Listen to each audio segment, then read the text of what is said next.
स्वागत है आपका हमारे चैनल पर। 2022 के चुनाव से पहले अखिलेश यादव ने मानी हार। अंजना ओम कश्यप ने एक इंटरव्यू के दौरान अखिलेश यादव को लगाई लताड़। आपको बता दें कि आज तक के एक इंटरव्यू के दौरान 2022 के चुनावों को लेकर अंजना ओम कश्यप की तरफ से समाजवादी पार्टी के अध्यक्ष अखिलेश यादव से कई सवाल पूछे गए और अखिलेश यादव अब 2022 के चुनावों को लेकर अपनी हार मान चुके हैं। ये इंटरव्यू में पूरी तरीके से सामने आ चुका है। आपको बता दें कि अखिलेश यादव ने ये बात स्वीकार कर ली है कि 2022 में अगर सीएम योगी आदित्यनाथ उत्तर प्रदेश के मुख्यमंत्री बनते हैं तो 2024 में वो प्रधानमंत्री पद के कैंडिडेट होंगे, उम्मीदवार होंगे। अखिलेश यादव जहां ये कह रहे हैं कि सीएम योगी आदित्यनाथ इस बार उत्तर प्रदेश के मुख्यमंत्री बनेंगे, तो वहीं दूसरी तरफ ये भी चीजें यानी कि बौखलाहट भी अखिलेश यादव की निकल कर आई है और इसी बौखलाहट के चलते अपने पार्टी का चुनाव प्रचार करने की बजाय समाजवादी पार्टी लगातार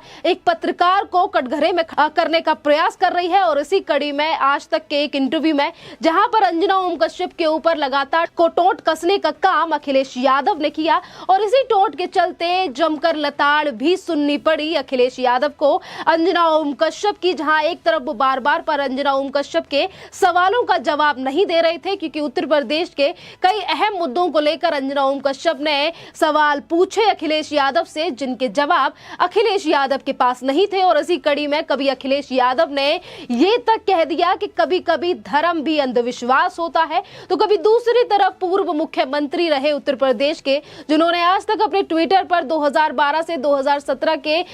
मुख्यमंत्री का ओहदा डाल रखा है अपने ट्विटर पर, ऑस्ट्रेलिया से पढ़ने वाले अखिलेश यादव का अंधविश्वास आज जनता के सामने आ चुका है, जिस पर अखिलेश यादव कभी ये कहते हैं कि कभी कभी धर्म भी अंधविश्वास होता है, तो वहीं दूसरी तरफ अखिलेश यादव का कहना है कि जो भी मुख्यमंत्री नोएडा चला जाता है, नोएडा में अपनी रैली करता है, वो मुख्यमंत्री कभी भी उत्तर प्रदेश में चुनकर नहीं आता। और यही बड़ा कारण है कि समाजवादी पार्टी यानी कि जब मैं मुख्यमंत्री था उत्तर प्रदेश का, तो मैं कभी भी नोएडा नहीं गया था। ये देख लीजिए कि नोएडा किस तरीके से ऑस्ट्रेलिया से पढ़ने वाले आज अखिलेश यादव का चेहरा जनता के सामने आ चुका है कि इतने बड़े देश में पढ़ने के बावजूद भी अखिलेश यादव आज लगातार अंधविश्वास फैलाने का प्रयास कर रहे हैं और बदनाम कर रहे हैं प्रदेश के एक शहर को, नोएडा को, जहां पर इतनी ज्यादा डेवलपमेंट है, लोग भी वहां पर जा रहे हैं। योगी आदित्यनाथ ने लगातार नोएडा को लेकर, नोएडा की प्रगति को लेकर इतना ज्यादा काम किया है और आज अखिलेश यादव है कि नोएडा को लेकर लगातार अंधविश्वास फैलाने का प्रयास कर रहे हैं। और इसी कड़ी में परशुराम की मूर्ति बनवाने से लेकर मथुरा में श्री कृष्ण के मंदिर को लेकर और अयोध्या में बनने वाले राम मंदिर को लेकर बड़ी बातें करने वाले अखिलेश यादव, जो कभी ये कहते हैं कि बीजेपी सिर्फ धर्म के नाम पर राजनीति करती है, और वहीं अखिलेश यादव कहते हैं कि हमसे बड़ा कोई राम भक्त नहीं है और हमसे बड़ा कोई श्री कृष्ण भक्त नहीं है। और इसी कड़ी में अखिलेश यादव ने इस इंटरव्यू के, जो आज तक पे इंटरव्यू था अंजना ओम कश्यप के साथ, जब सवालों के जवाब नहीं दे पाए अखिलेश यादव, तो अखिलेश यादव ने बीच में इस बात का जिक्र कर दिया और कहा कभी कभी धर्म भी अंधविश्वास होता है। और इसी को लेकर आज अखिलेश यादव को जमकर घेरा जा रहा है कि कभी अखिलेश यादव ये कहते हैं कि हमसे बड़ा कोई हिंदू नहीं है और अगर हमारा हिंदुत्व देखना है तो सैफ ही आकर देखिए, और आज वही धर्म को अंधविश्वास कह रहे हैं। तो इसी कड़ी में उत्तर प्रदेश के डिप्टी सीएम केशव प्रसाद मौर्य ने अखिलेश यादव के लिए टिप्पणी की है। उन्होंने कहा है कि अखिलेश यादव ने प्रदेश की जनता की भावनाओं को आहत पहुंचाई है और अखिलेश यादव को माफी मांगनी चाहिए। जी हाँ, अखिलेश यादव को माफी मांगनी चाहिए। और इसी को लेकर लगातार अखिलेश यादव से लेकर समाजवादी पार्टी के ऊपर लगातार कटाक्ष आज प्रदेश की जनता की तरफ से किए जा रहे हैं, क्योंकि जिस इंटरव्यू को लेकर लगातार समाजवादी पार्टियों के कार्यकर्ता से लेकर बड़े नेताओं की बौखलाहट सामने आ रही है। आईपी सिंह से लेकर तमाम समाजवादी पार्टी के नेता ट्विटर पर एक के बाद एक ट्वीट की बौछार कर रहे हैं और ये कह रहे हैं कि अंजना ओम कश्यप ने कैसे शब्दों का इस्तेमाल अखिलेश यादव के लिए किया। तो वहीं दूसरी तरफ अखिलेश यादव ने जो किसी भी आंसर का जवाब, किसी भी क्वेश्चन का जवाब नहीं दिया और किस तरीके से बातों को गोलमोल करने का प्रयास किया, अंधविश्वास फैलाया। और इसी बीच अखिलेश यादव ने कार सेवकों के ऊपर जो उनके पिताजी मुलायम सिंह की तरफ से गोलियां चलाई गई थी, उसको लेकर भी बड़ा बयान दे दिया। अखिलेश यादव ने कहा कि जो गोलियां कार सेवकों के ऊपर चलवाई थी वो संविधान को बचाने के लिए मेरे पिताजी ने गोलियां चलवाई थी, और आप ही बताइए कि गोलियां चलवाने के बावजूद भी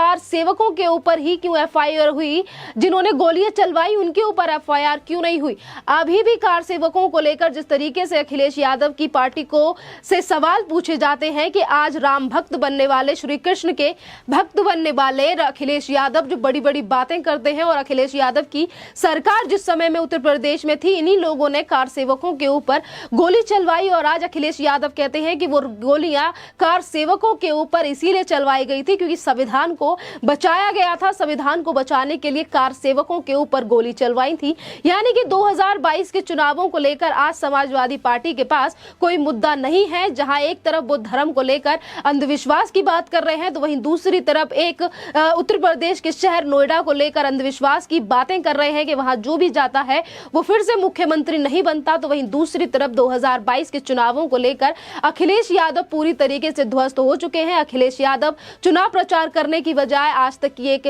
तक की एंकर अंजना ओम कश्यप को इसीलिए टारगेट कर रहे हैं क्योंकि आज अखिलेश यादव के पास उत्तर प्रदेश में राजनीति करने का कोई मुद्दा है नहीं, क्योंकि बीजेपी लगातार समाजवादी पार्टी के ऊपर हमलावर है। इसी बीच आपको बता दें कि नोएडा वाला जो बयान अखिलेश यादव का था, इसी बीच एक और सीएम योगी आदित्यनाथ का बयान भी वायरल हो रहा है, जिसमें सीएम योगी आदित्यनाथ ने कहा कि मैं उत्तर प्रदेश में इन सभी अंधविश्वासों को तोड़ने के लिए आया हूं। मैं मुख्यमंत्री जिस वक्त में 2017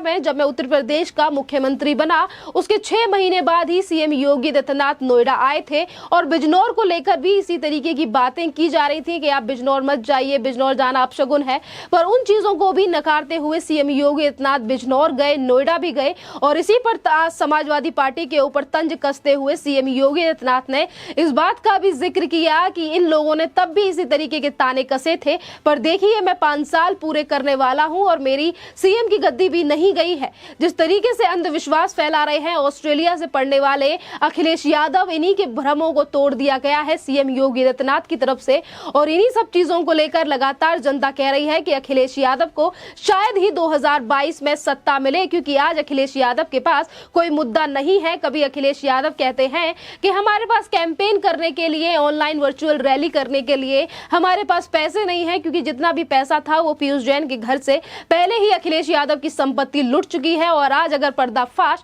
समाजवादी पार्टी का हर काम को लेकर हो गया है, क्योंकि अभी कुछ दिन पहले ही लोकार्पण किया था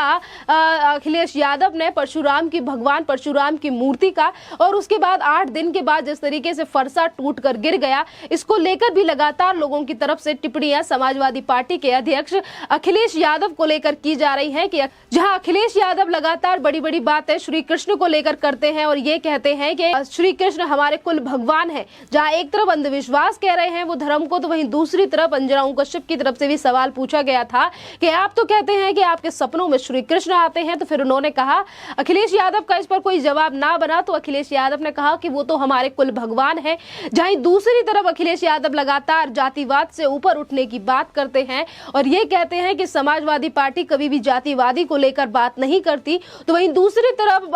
आज तक की एंकर अंजना ओम कश्यप को कोट करने का प्रयास करते हैं और ये कहते हैं कि आप मुझसे इसीलिए इस तरीके के सवाल पूछ रही हैं क्योंकि मैं यादव हूं। यानी कि कभी अखिलेश यादव कुछ बोलते हैं इंटरव्यू में और कभी कुछ। ये जो इंटरव्यू 1 से 1.5 घंटे का आज तक के चैनल पर प्रसारित हुआ, इसमें अखिलेश यादव ने कब क्या बोला, अखिलेश यादव को शायद खुद भी ख्याल नहीं है। जहां एक तरफ अपने आप को बड़ा हिंदू बताने वाले अखिलेश यादव कभी कहते हैं कि धर्म अंधविश्वास है, तो कभी ये बोलते हैं कि हमने कभी जातियों पर ध्यान नहीं दिया, उत्तर प्रदेश में लगातार जातिवाद होता है। तो वहीं दूसरी तरफ अपने आप को लेकर बात करते हैं कि उत्तर प्रदेश में जातियों की गणना होनी चाहिए, पता चलना चाहिए कि कौन सी जाति का कितना व्यक्ति, कितनी परसेंटेज है उत्तर प्रदेश में। और वहीं दूसरी तरफ अखिलेश यादव कहते हैं कि मैंने तो कभी इन चीजों पर ध्यान ही नहीं दिया कि मेरे साथ स्कूल में पढ़ने वाले जो मेरे साथ दोस्त थे वो कौन सी जाति के थे। यानी कि आज अखिलेश यादव जातिवादी की बात कर रहे हैं, जिन्होंने हमेशा अपने शासन में MY समीकरण को लेकर राजनीति की, जो हमेशा ये कहते हैं कि मुसलमानों के साथ हमारी सरकार में कभी गलत नहीं हुआ और आने वाले समय में भी 20% मुसलमानों के साथ हम गलत नहीं होने देंगे। और आज भी अखिलेश यादव की सरकार के ऊपर सवाल उठाए जाते हैं, तो वो इसीलिए उठाए जाते हैं क्योंकि चाहे लैपटॉप हो या नौकरियां हो, अखिलेश यादव ने हमेशा ही मुसलमान और यादवों के लिए इन चीजों के पदों पर रखा और हमेशा ही मुसलमान और यादवों को बढ़ चढ़ कर इस तरीके की चीजों को प्रोवाइड कराया, नौकरियों को प्रोवाइड कराया। और आज अगर उत्तर प्रदेश में योगी सरकार सबका साथ और सबका विकास के साथ आगे बढ़ रही है। सीएम योगी आदित्यनाथ का पहले से ही कहना है कि वो उत्तर प्रदेश में सारे रिकॉर्डों को और अंधविश्वासों को तोड़ने के लिए आ रहे हैं। तो अखिलेश यादव इन सभी चीजों को लेकर बौखला चुके हैं और यही बड़ा कारण है कि आज वो एक चैनल के पत्रकार को लगातार टारगेट कर रहे हैं, क्योंकि अंजना ओम कश्यप ने इस तरीके के सवाल अखिलेश यादव से पूछे जिनके जवाब अखिलेश यादव के पास बनते नहीं बने। और इसी कड़ी में अखिलेश यादव का इस इंटरव्यू के दौरान हो गया पर्दाफाश और आज अखिलेश यादव के ऊपर जमकर निशाना साधा जा रहा है। तो वहीं जमकर लोग अखिलेश यादव के ऊपर मजे भी ले रहे हैं कि किस तरीके से अखिलेश यादव बिना किसी प्रिपरेशन के इंटरव्यू देने के लिए अंजना ओम कश्यप के सामने पहुंच गए। इस टॉपिक पर आपका क्या कहना है, आप हमें कमेंट करके जरूर बताइए। धन्यवाद।